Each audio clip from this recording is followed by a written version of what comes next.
crackle of the Fisher Fire's flames reminds us that fire season is here.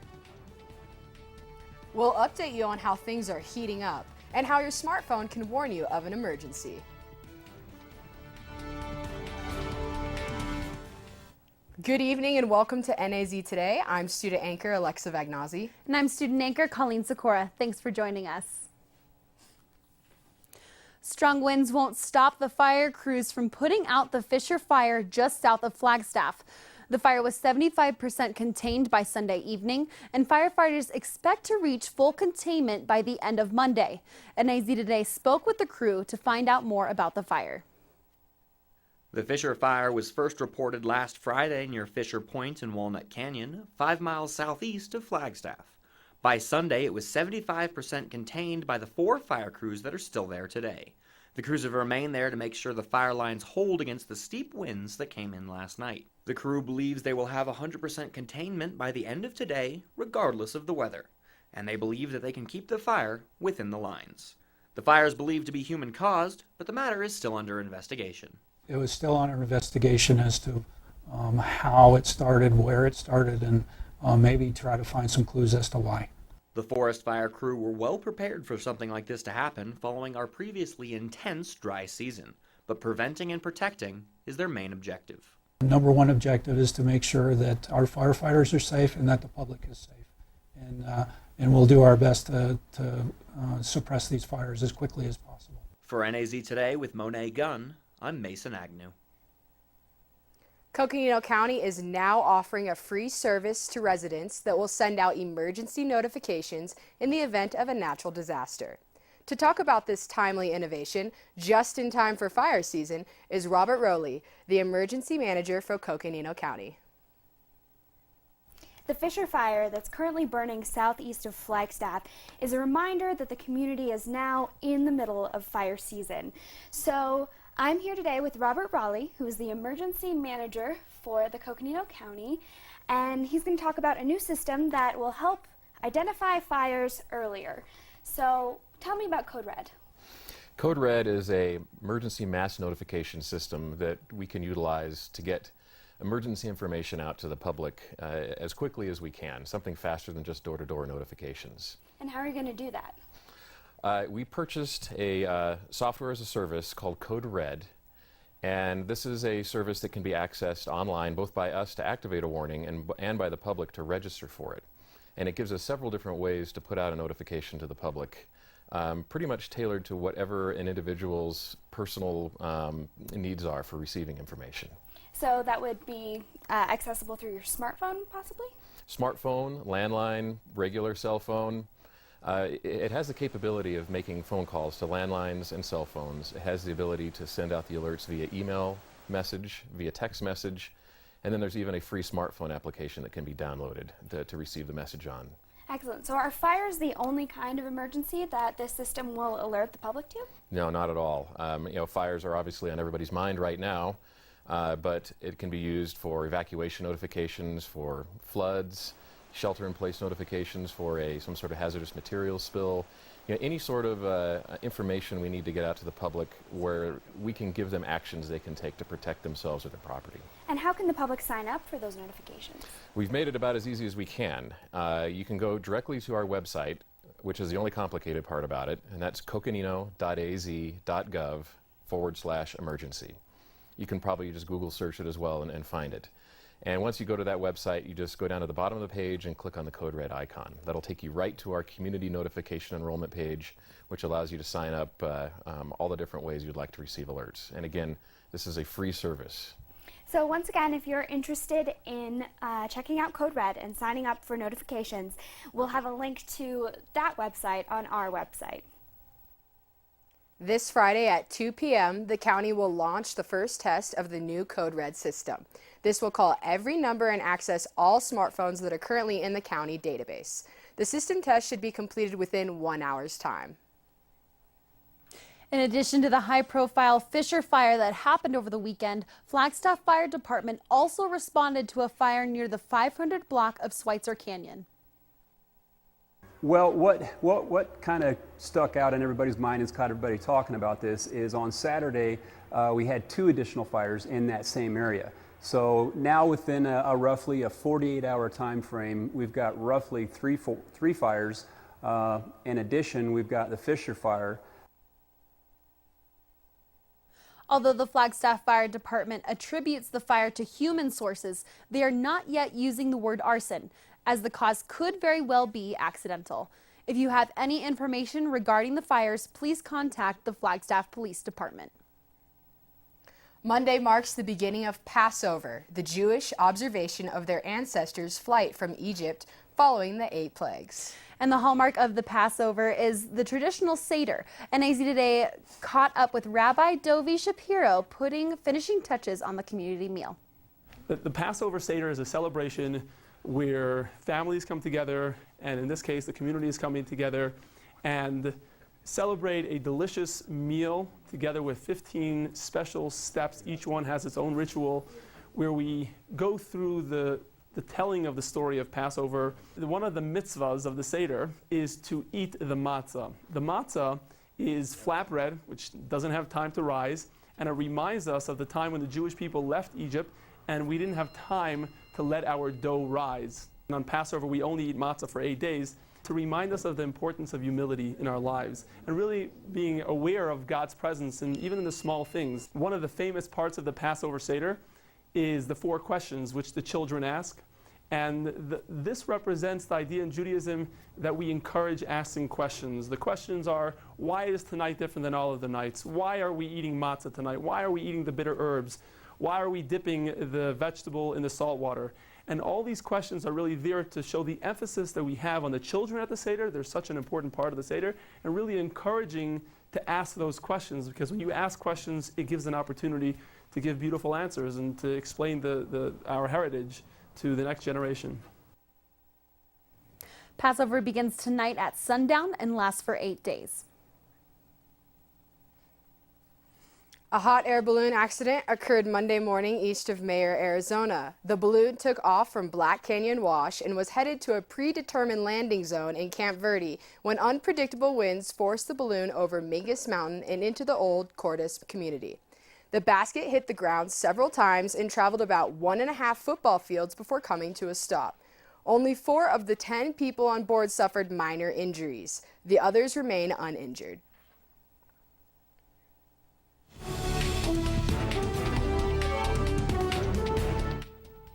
Keep your eyes to the skies for this rare cosmic event. And get your last-minute tips before the tax deadline is over. Stay tuned.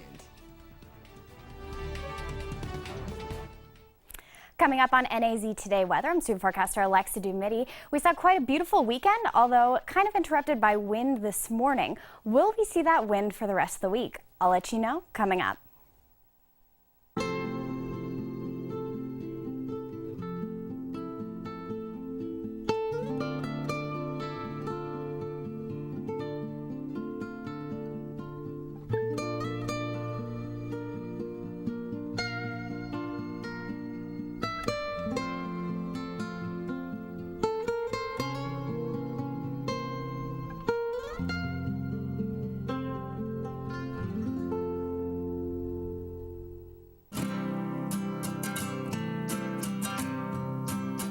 Every day across America, excess food is gathered by a network of good people at local food banks, giving hope to millions of children who struggle with hunger.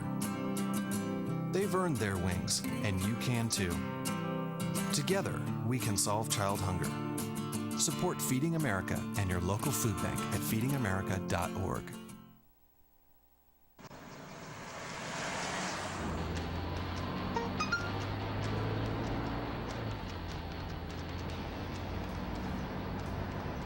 The average text takes your eyes off the road for nearly 5 seconds.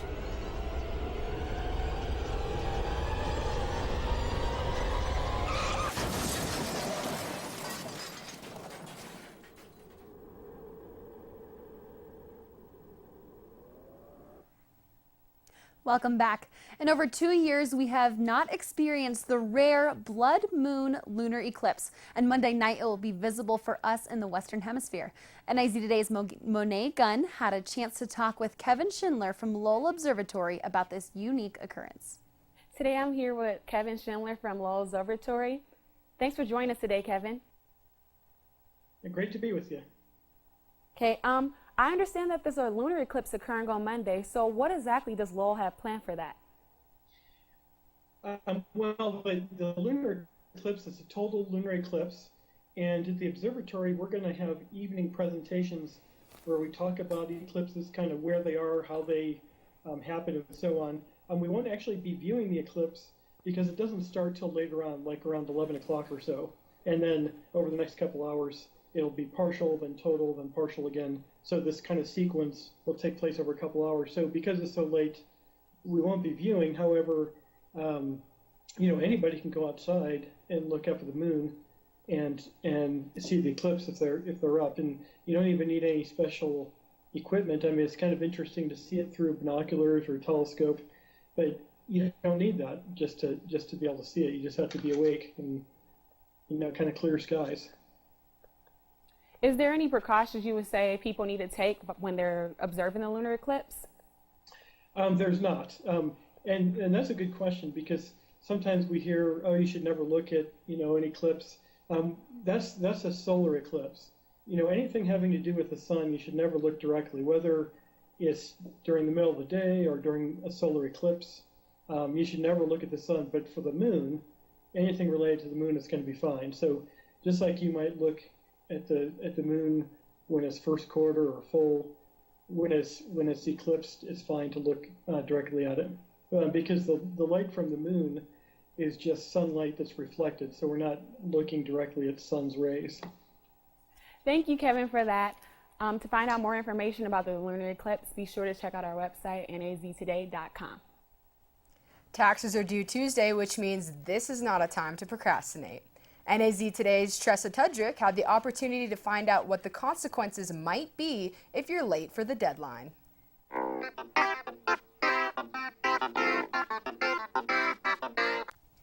So I'm here with Special Agent Brian Watson, and he is a federal agent, and we're talking about the criminal side of if you don't pay your taxes, what's going to happen? Yeah, well, most people are familiar with the civil side of IRS, but we're the criminal side. We're the law enforcement side. We're the ones that go after people that willfully don't pay their taxes. Think Al Capone back in the old days. But currently, a recent case that we had was Rick Renzi. We had the former congressman from Northern Arizona, and that was a fraud and wire fraud case. We're also involved in drug cases and a wide variety of things like that. So you go after the bad guys in particular, but what happens if someone is not necessarily trying to be bad, but then they just get caught up in the situation? Well, we have to show intent. So if someone just makes a small mistake on their return, transposes a number, you don't go to jail for that. You go to jail for hiding your money intentionally, creating a second set of books, moving money offshore to another country trying to avoid the taxes. We're looking for the most egregious examples, and that's the kind of cases that lands people in jail. So you're armed right now, right? Like there is a gun on you right here in the studio. Yes. Because you're a federal agent now, do you go out and chase people in this situation, or what happens in your case? We do. I mean, we execute search warrants, so we'll bang on a door, knock on the door, go inside. Sometimes we have to arrest people. Sometimes we do surveillances, but we follow around drug dealers, people involved in a lot of illicit activity. So we're basically trained like police officers. We have to be able to protect ourselves. So you're not the kind of person I want at my door if I'm a good citizen, right? Paying my taxes? No, absolutely not. But most of 95% of the people we deal with are on a friendly basis because they're employees, they're friendly witnesses. All right, well, thank you, Brian, for coming into the studio today, and I really hope you don't get on your bad side in that situation.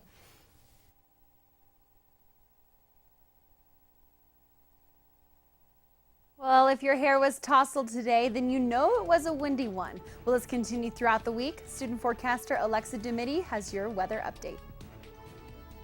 And the NAU volleyball team is gearing up for next season. Sports reporter Britt Cowell will give you more in sports. I've tried all kinds of TV services. The phone company wasn't cutting it, so I cut down. Spotty satellite? Nah, that dish wasn't appetizing. But the all-new Suddenlink? It comes with free HD and a picture so sharp it makes real life look lame. Now I have up to 300 channel choices, earloads of digital music, 10,000 on-demand titles, and new TiVo Stream that turns my tablet into a TV and lets my DVR take road trips. I've seen the future of TV, and the future is easy. At Northern Arizona University, green is a school color and who we are. Being green creates jobs. Money put back in the economy. Being green is recycling resources. The same fries that power our students power Northern Arizona. Being green shapes our future.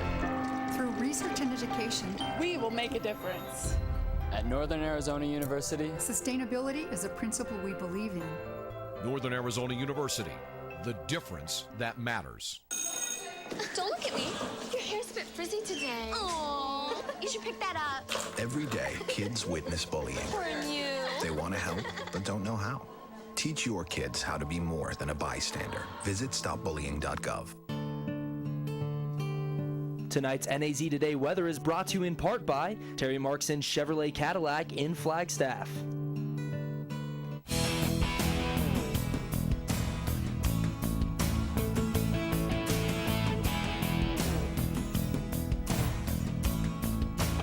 Welcome to NAZ Today Weather. I'm student forecaster Alexa Dumity. Thanks for joining us. We had a pretty beautiful day today despite some heavy winds this morning. As you can see, 80 degrees along the coast, pretty warm in most of southern Arizona. There is this pocket of high pressure which is causing those northeasterly winds we saw this morning. That cool wind blowing in that everyone felt. Pretty chilly. However, we're not really going to see that later in the week. Currently here in Flagstaff, it is 51 degrees.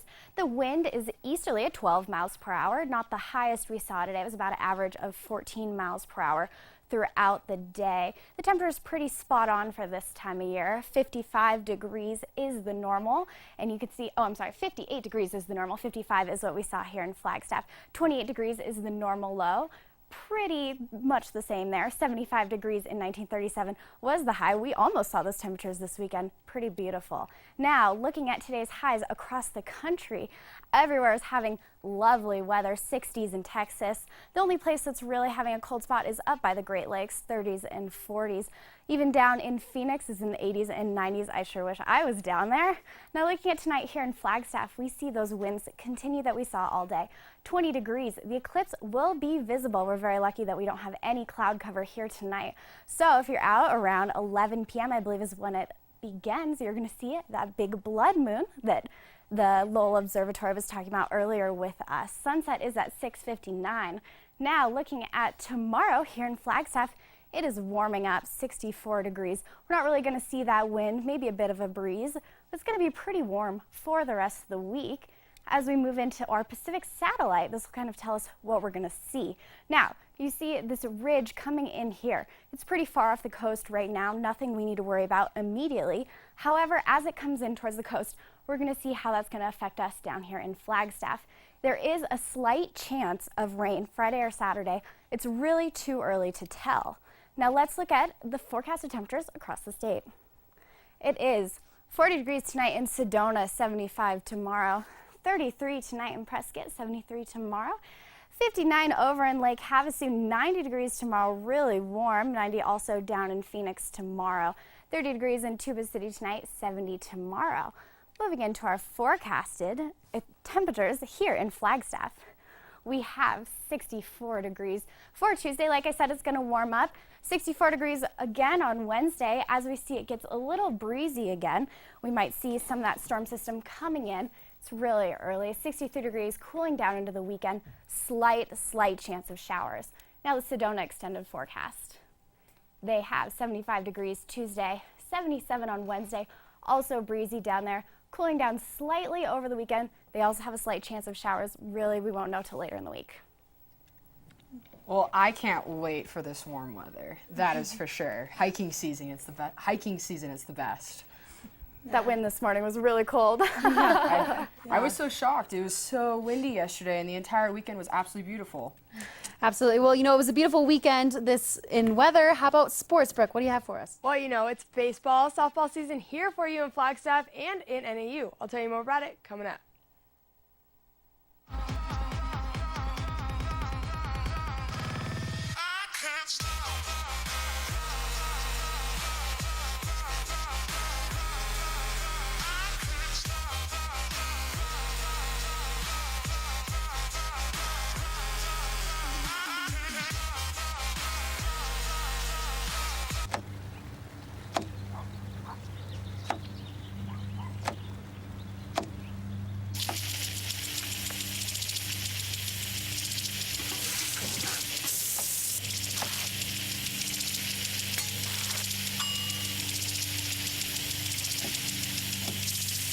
Clean kitchen surfaces, utensils, and hands with soapy water. 1 in 6 Americans will get sick from food poisoning this year. Keep your family safer. Check your steps at foodsafety.gov.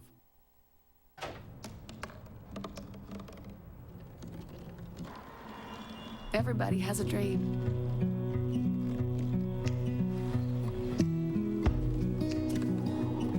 Mine was to see the ocean. And with a little help, I made it.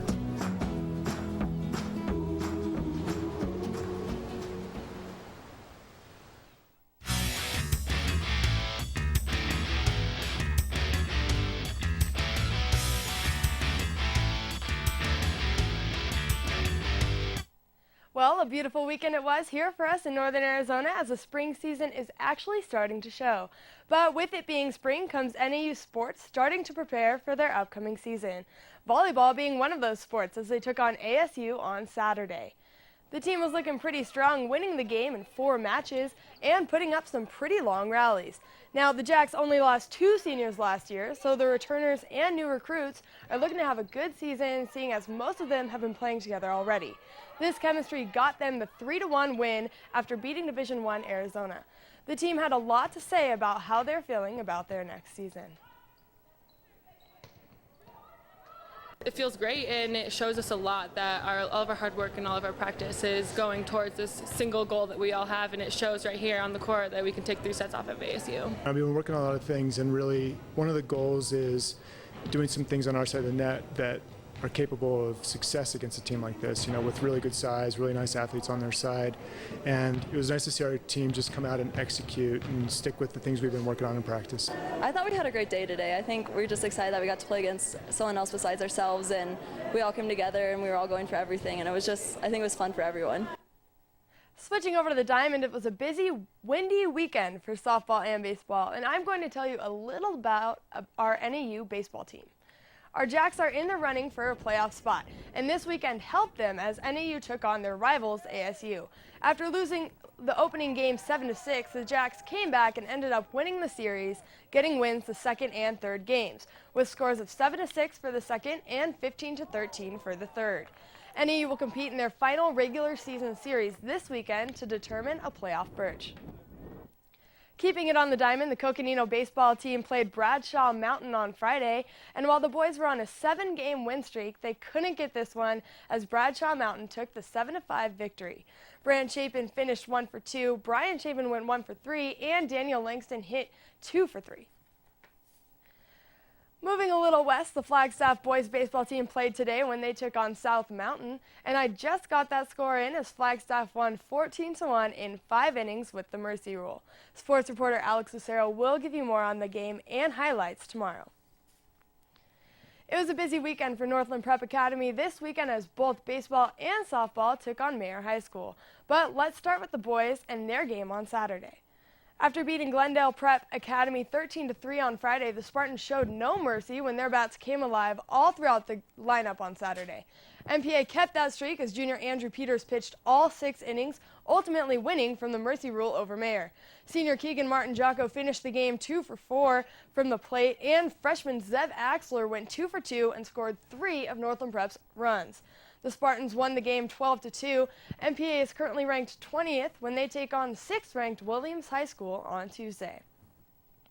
Keeping it at MPA, but moving over to the girls, the softball team was just as hot when they played Mayer on Saturday as well.